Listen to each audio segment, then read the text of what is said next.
जय हिंद दोस्तों।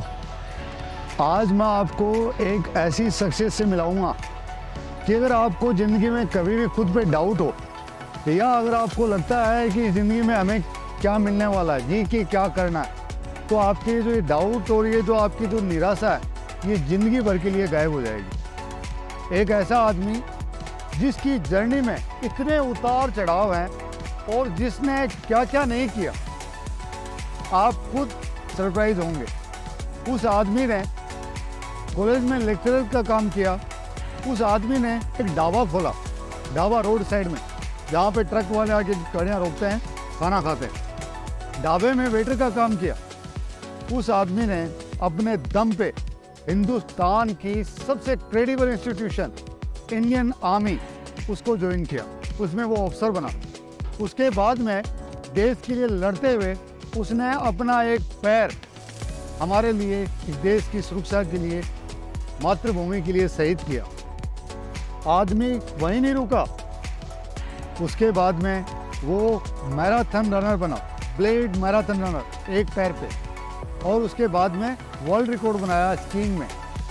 उस आदमी का नाम है lieutenant colonel D Goyal. Jai Hind. Thank you sir. DD, so proud of you. Thank you sir. आप इस हिंदुस्तान की शान है, पूरे भारत की शान है।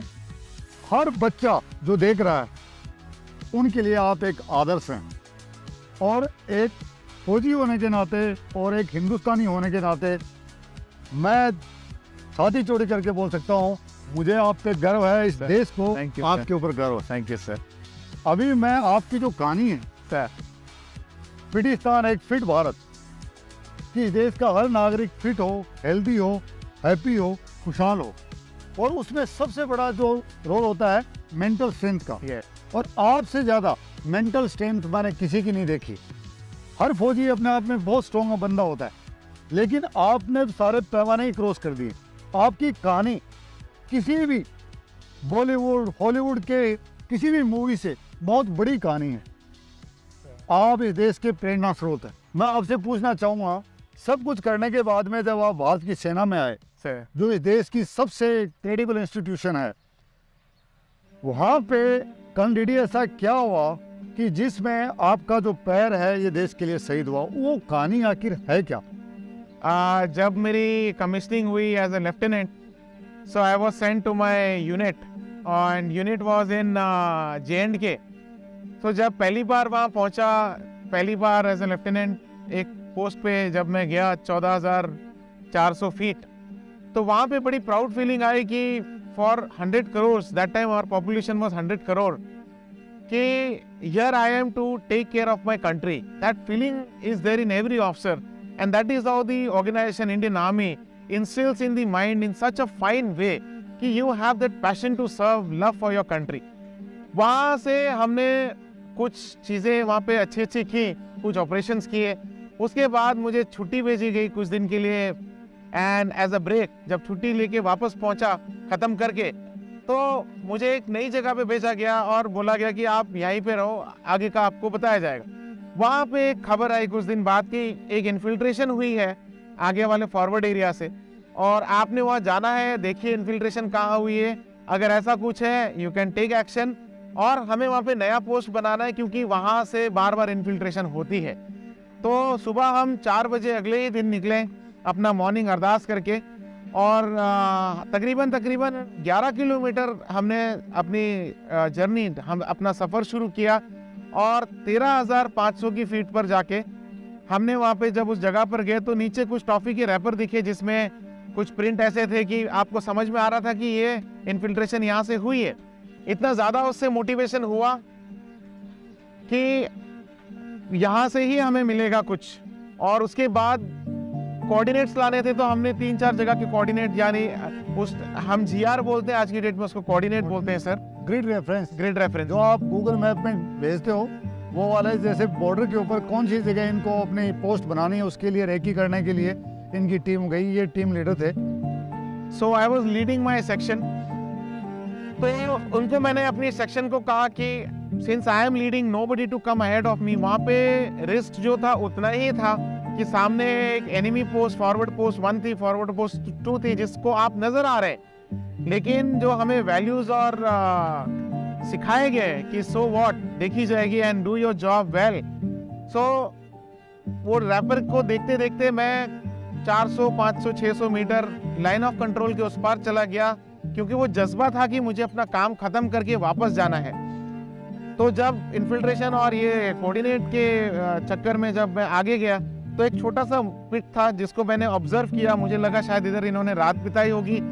उससे मैं जैसे ही बाहर आया ट्रैक पे, एक नॉर्मल ट्रैक था जो उस तरफ जाता है, तो एक आवाज आई, बैंग करके, बूम करके आवाज आई।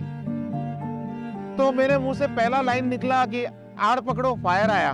और मैं पीछे देखा, तो जैसे मैंने पीछे देखा तो मेरे जो बंदे थे माई सेक्शन, वो मेरी तरफ एकदम सरप्राइज होके देख रहे हैं और मैं उनकी तरफ देख रहा हूँ। मुझे समझ में नहीं आ रहा है कि एक्शन क्यों नहीं ले रहे, ये आड़ क्यों नहीं पकड़ रहे। तब तक मैं गिर पड़ा, और जब मैं गिरा तो मुझे रियलाइज हुआ कि कुछ थोड़ी देर पहले, जो सेकंड्स पहले जो उड़कर गया, वो मेरा अपना पाँव था। वो मेरी आंखों के सामने निकल गया, और जब वो निकला मैं अपने पाँव की हड्डियां देख रहा था, अपने नर्व्स में देख रहा था, और मेरे कुछ फ्लैश पीसेस जो मेरे मांस के टुकड़े थे वो मेरे यूनिफॉर्म में चिपक गए थे। और मैं उनकी तरफ देखा कि यहाँ पे मत आना, यहाँ पे शायद मायने आईडी है। और उनमें से एक बंदा मेरे पास दौड़ता हुआ आया, जो मेरा सेक्शन 2IC था, वो दौड़ता हुआ आया। मैंने उसको बहुत सुनाया, डांटा। मैंने कहा मैं आपका कोर्ट मार्शल कर दूंगा क्योंकि आपने ऑर्डर नहीं सुना। लेकिन वो बंदा इतना जोश टाइप था, वो बोलता है कि सर मैं घर जाने को तैयार हूँ, लेकिन आपको इस जमीन पे नहीं छोड़ूंगा मैं। उसने अपनी तरफ खींचा, अपने कंधे पे उठाया, और मैंने फिर हिम्मत जुटाई कि मेरी वजह से ये बाकी की जो मेरा सेक्शन है 10 लोग, इनके ऊपर कोई आंच ना आए। तो मैंने बोला सबसे पहले हम अपनी तरफ चलते हैं। तो जब हम वापस गए, दर्द तो बहुत था। बंदे ने अपना पटका निकाला। It's a very big honour कि आपका जो एक खालसा है सिख रेजिमेंट का, वो अपनी एक पगड़ी, एक पटका निकाल के आपके पाँव में बांध दिया। So that was my only dressing sir. और उसके बाद फिर जब हिम्मत आई कि मैं होश नहीं खो सकता इस हालात में, क्योंकि मेरे बंदे मेरे साथ है, and your man are your lifeline sir. तो मैंने उनसे कहा कि हम इस तरफ से नहीं जाएंगे, बिकॉज जिस रास्ते से हम आए थे वो बहुत पतली पगडंडी थी। आप इस तरफ गिरो तो आप दुश्मन देश में चले जाओगे, और इस तरफ गिरो तो हम अपनी खाई में। तो मैंने कहा कि हम आगे की तरफ चलते हैं। तो हम 2 घंटा सर आगे की तरफ गए, जहाँ पे एक BSF का अबैंडन्ड पोस्ट था, जहाँ पे कोई नहीं था। वहाँ पे मुझे रखा और बोला गया कि पीछे बता दिया है कि हेलीकॉप्टर आएगा। तो जब हेलीकॉप्टर आया, थोड़ा नीचे हुआ और रास्ता फेंका गया कि मैं अभी ले जाया जाऊंगा, तब अचानक से स्नो होना शुरू हो गया। जब बर्फ गिरनी शुरू हुई तो हेलीकॉप्टर हिलने लग गया, और वो मेरे को ले जाते नहीं ले जा पाया, और मेरे सामने वापस चला गया। और मेरा दर्द है सर जो डबल हो गया। एंड मेरे को फिर मैसेज आया कि वेदर का क्लियर होने का वेट करो, लेकिन तजुर्बा यही कहता था कि ये मौसम क्लियर होने वाला है नहीं फिलहाल। तो आई टोल्ड कि हम यहाँ से चलते हैं, क्योंकि यहाँ पे भी रिस्क है कि अगर कुछ आता भी है तो आप सबकी लाइफ खतरे में है। तो हमने डिसाइड किया वहाँ से चलना। स्नो चल रही है सर, और 5, साढ़े 5 बजे शाम को हमने चलना जब शुरू किया, तो जिस स्नो में हमने चलना शुरू किया, वहाँ इतनी फिसलन थी कि मेरे बंदे फिसल रहे हैं, मैं उनके कंधे पे था, और मैं इसी चोट पे बार बार वापस नीचे गिर रहा था, और वही हड्डी जमीन पे हिट हो रही थी सर। तो I was like shouting, yelling. तो ये रात को हम 12 बजे नियरेस्ट रोड हेड पे पहुंचे। ये सर दिन में 1:30 बजे ये कैजुअलिटी हुई। 5 बजे हमने चलना शुरू किया। रात के 12 बजे तक मैं उनके कंधे पर था। 12 बजे, साढ़े 12 बजे के आसपास एम्बुलेंस आई वहाँ पे रोड पे, और एम्बुलेंस के साथ मैं 2:30-3 बजे अपना ड्रेसिंग स्टेशन पहुंचा। वहाँ पे नर्सिंग असिस्टेंट था, हवलदार था। तो मैंने उसको बताया। उस वक्त तक मेरे माइंड में यही चल रहा था, I am going to live. और जब मैंने उस NCO को बोला कि मेरे को सोने मत देना, अगर आपको मुझे चांटा थप्पड़ मारना पड़े तो आप मारिए थप्पड़। तो उसने मुझे अपनी बातों में एंगेज किया। मेरे से पहले मैंने समय पूछा तो बोले 3 बज रहे हैं। तो मैंने अपनी स्टोरी बताई, लाइफ, फैमिली, ये वो, कॉलेज लाइफ, लेक्चरर, ढाबा। फिर उसके बाद मैंने टाइम पूछा तो बोलता साहब 3:05 हो रहे हैं। तो 1-1 मिनट सर 100 साल की तरह गुजर रहे थे। और उसके बाद सुबह 9, साढ़े 9 बजे जब वेदर क्लियर हुआ, 11 बजे मुझे कॉप्टर में डाला गया। मैं श्रीनगर के बेस हॉस्पिटल में पहुंचा। कर्नल डीडी, 92 बेस हॉस्पिटल पहुंचने के ऊपर क्या हुआ, वहाँ ऑपरेशन थिएटर में क्या हुआ, वो जो बात है वो देश के जो सारे सुनने वाले साथी हैं उनको बताइए। जब 92 बेस हॉस्पिटल में पहुंचा, जैसे ये जो कैजुअलिटी है ये दिन में 1:30 बजे हुई और अगले दिन 9 बजे जब वेदर क्लियर हुआ 11:30 बजे हम चॉपर में डाला गया। 12:30 तक हम बेस हॉस्पिटल में पहुंचे। 23 घंटे के बाद तो जो मेडिकल ऑफिसर थे, मेडिकल सर्जन थे, तो वो जब आए तब तक मैंने अपने माइंड को बना रखा था कि मैंने होश खोना नहीं है, चाहे कितना भी दर्द हो, आई वॉन्ट टू लिव। और कितना एम्प्यूट होगा इसका थोड़ा सा वो था कि since I want to live, मुझे जानना था कि कितना क्या है, तो मैं एक बार उनको देखना चाहता था। तो जब वो आए तो मेरे मुंह से सबसे पहला जो अल्फाज वो निकला कि sir don't amputate much, I want to play basketball with my son. तो उसके बाद मैं बेहोश हो गया। कब होश आया मुझे खुद नहीं पता, सर्जरी काफ़ी लंबी चली और रात को जब मुझे होश आया तो वो जो सर्जन थे वो सामने खड़े थे और उन्होंने कहा कि son, I could not compensate much but I hope I could do something. तो जैसे उन्होंने ये बातें कही कि आई होप मैं कुछ कर सका आपके लिए, तो मैंने बोला सर इसके बाद मैं लाइफ में पीछे पलट के नहीं देखूंगा। और 92 बेस हॉस्पिटल की सबसे अच्छी बात ये है, जैसे सर आपने कहा कि वहाँ पे कोई फौजी किसी भी हालत में घायल अवस्था में चला जाए 99% उसको रिवाइव कर लेते हैं। The best of the best competent doctors वो 92 बेस में, और 24 घंटा जिस तरह का वहाँ पे सिचुएशन होती है, ऑपरेशंस चलते हैं, तो थैंकफुल टू देम कि जब मेरे को रिवाइव किया इन्होंने, उसके 15-20 दिन बाद मैं पुणे के कमांड हॉस्पिटल में पहुंचा। हमारा एक आर्टिफिशियल लिम्ब सेंटर है वहाँ से लग के, जहाँ पे मुझे पाँव मिलना था। तो चैलेंज वहाँ से शुरू हुआ कि मैं क्रचेस में था और कभी बैसाखी पकड़ने की आदत नहीं थी, तो बहुत बार गिर जाता था, बहुत बार पाँव में चोट लगती थी और कभी कभी टाँके खुलने की नौबत आ जाती थी। तो जब हॉस्पिटल में पहुंचा तो जो हमारे ब्रदर सोल्जर्स हैं, ब्रदर ऑफिसर्स हैं, तो उन्होंने मेरा वेलकम बड़ा अच्छे से ज़बरदस्त तरीके से किया। तो लाइफ थोड़ा उससे खुश मिजाज हो गई। और उसके बाद जब मैं हॉस्पिटल के बेड पे लेटा रहता था और पंखे की तरफ देखता था, तो लाइफ ने मुझे 3-4 चीज़ें सिखाई वहाँ पे।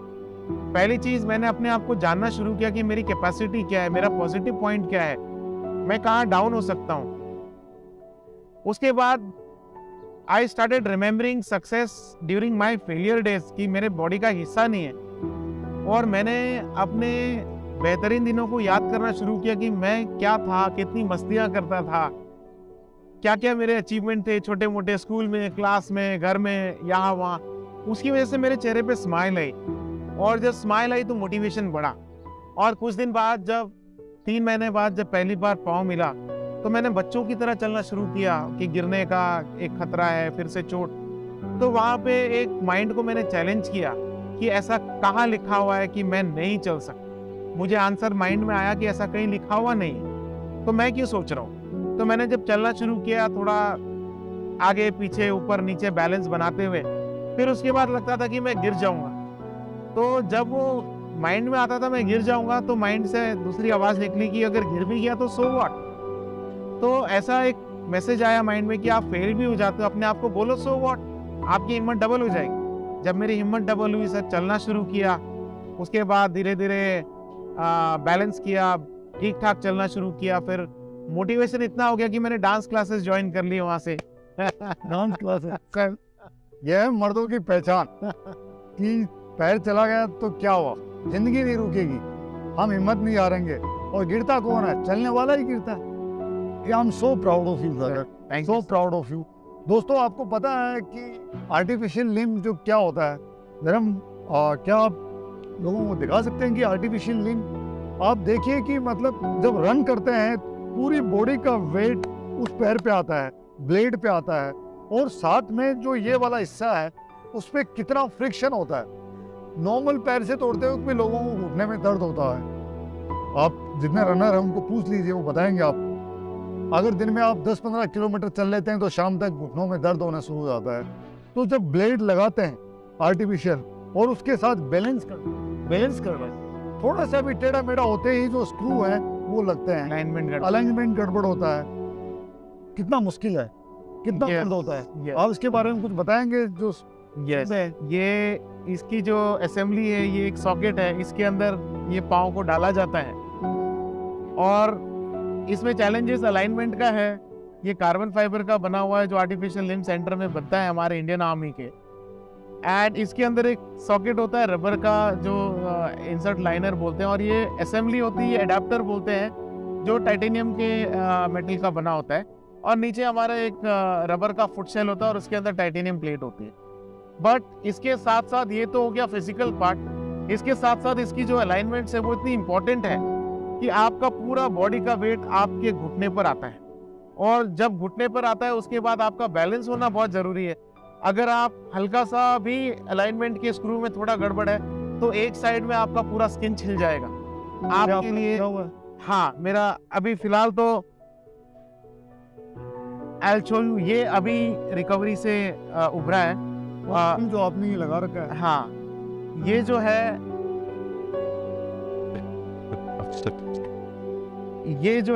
ये बहुत भारी है, ये कोई हल्का नहीं है, ये काफी भारी है, बहुत भारी है। तो जब यहाँ से जैसे आपका पूरा छिला हुआ है जगह जगह, ये शायद इसी ब्लेड, ये इसी की वजह से होता है। जितने भी तो देखिए दोस्तों जो मार्क्स लगे हुए हैं, ये आपकी रनिंग की वजह से तो ये चोट लगती रहती है।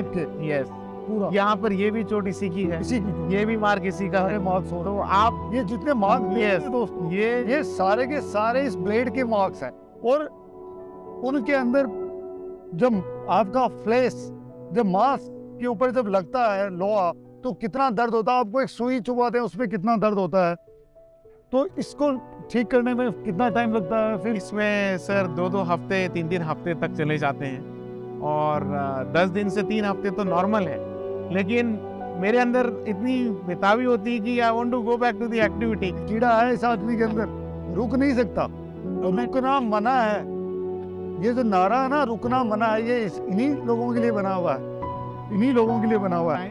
और इतना भारी है, ये हल्का नहीं। आप मेरा हाथ बाइसेप देख लीजिए, आप कितना भारी आपको लग रहा होगा, ये इतना भारी है। और साथ में ये ब्लेड जब लगती है और जब यहाँ पे जो वहाँ पे जो स्किन है वो बिल्कुल ऊपर आ जाती है, तो नीचे की स्किन है सर वो फट जाती है, और जब फटती है तो उससे लिक्विड बाहर निकलना या ब्लीड होना, फिर उसको ट्रीट करने में आपको अनदर 4-5 दिन लग जाते हैं। आपको पाँव को खुला रखना पड़ता है। तो ये सब चैलेंजेस आते रहते हैं। बट इसके बाद भी मैं तो आधा भी अगर रिकवर हो जाए मैं उसमें शुरू हो जाता हूँ। So that by the way ये नेशनल डिफेंस एकेडमी के इंस्ट्रक्टर हैं, इंडियन मिलिट्री एकेडमी के इंस्ट्रक्टर हैं। ये तूफान है, ये आदमी नहीं, फौलाद है, फौलाद। Salute brother, salute. This is ये अनदर लेवल, ये मेटा वर्जन है, अलग है। इस देश के युवाओं को आप क्या कहना चाहेंगे? जो फिटिस्तान एक फिट भारत का एक ड्रीम है, उसके बारे में आप लोगों को क्या कहना? Fitistan is contributing to the country free of cost, no profit, nothing but a service to the nation. कि 150 करोड़ जनता अगर फिट हो जाए तो ये कंट्री को कोई दूर दूर तक इतना पीछे छूट जाएगा कि कोई पकड़ नहीं सकता, इतनी आगे हमारी कंट्री जाएगी। सर, मेंटल हेल्थ अगर हमारा फिट है तो हमारा physical health is too good, और अगर हम फिजिकली फिट है तो हमारा mind is automatically very fit sir. So जो हमारे दोस्त हैं, भाई हैं, भाई बहन सारे, male female ladies everybody, women children, कि आप छोटी छोटी भी एक्टिविटी करना शुरू करें। जरूरी नहीं कि आपको नेशनल लेवल पे दौड़ना है या बहुत हायर लेवल पे कुछ करना है, इतना ज़्यादा टारगेट भी अगर नहीं है, आप छोटा मोटा एक्सरसाइज कर लीजिए, डाइट फॉलो कर लीजिए, या आप बिस्तर पे बैठे बैठे चाहे योगा ही सही, योगा कर लीजिए या कोई भी फिटनेस वाली चीज़ें कर लीजिए। आप फिट रहोगे ही रहोगे और दूसरों को मोटिवेट भी करोगे, और आपकी वजह से जो चेन है 1 से 2, 2 से 4 जो कारवां है वो बनता जाएगा। तो मेरा मैसेज है, नेवर स्टॉप, जहाँ जहाँ आपको लगता है रुकावटें आएगी, tell yourself so what and Fitistan Bharat is something. अगर आप यहाँ तक पहुँच पा रहे, you will be able to learn something and contribute not only to the nation but also to your life. So you must do well in your life. My best wishes to all. So proud of DD. दोस्तों, इनकी कहानियाँ मैं आप तक लेके आता रहूँगा। और आप आज सुबह भी आपने रन के दौरान भी लोगों को मोटिवेट किया, इंस्पायर किया, यंग बच्चों को, बड़ों को, बुजुर्गों को। और आप इस देश की शान है। नहीं सर, और हमारे तो भाई हैं आप, लेकिन इस राष्ट्र को आपके ऊपर फख्र है। और जो इन्होंने बोला सो व्हाट, जो यहाँ पे इन्होंने लिखा हुआ रुकना मना है, फिटिस्तान एक फिट भारत का जो मंत्र है, रुकना मना है ज़िंदगी में। इनकी जर्नी है वो तो रुकने नहीं वाली है। मैं चाहूँगा कि आप भी अपनी जर्नी को कहीं से स्टार्ट करें और फिर उसको रुकने ना दें। इन्हीं के साथ, इन्हीं शब्दों के साथ, और मैं चाहूँगा कि आप अपनी सारी दुआएं आप भाई को दें, ताकि जो इन्होंने अगले जो एक्सपेडिशन प्लान किए हैं, इनकी उड़ान और अच्छी हो। ये खुद के लिए तो मुकाम हासिल करें ही करें, सेना के लिए और इस देश के लिए भी, जो देश का झंडा है उसको और ऊंचा लेके जाएं। जय हिंद, जय भारत, जय हिंद। सो proud of you brother. Thank you. जय हिंद। जय हिंद सर, जय हिंद।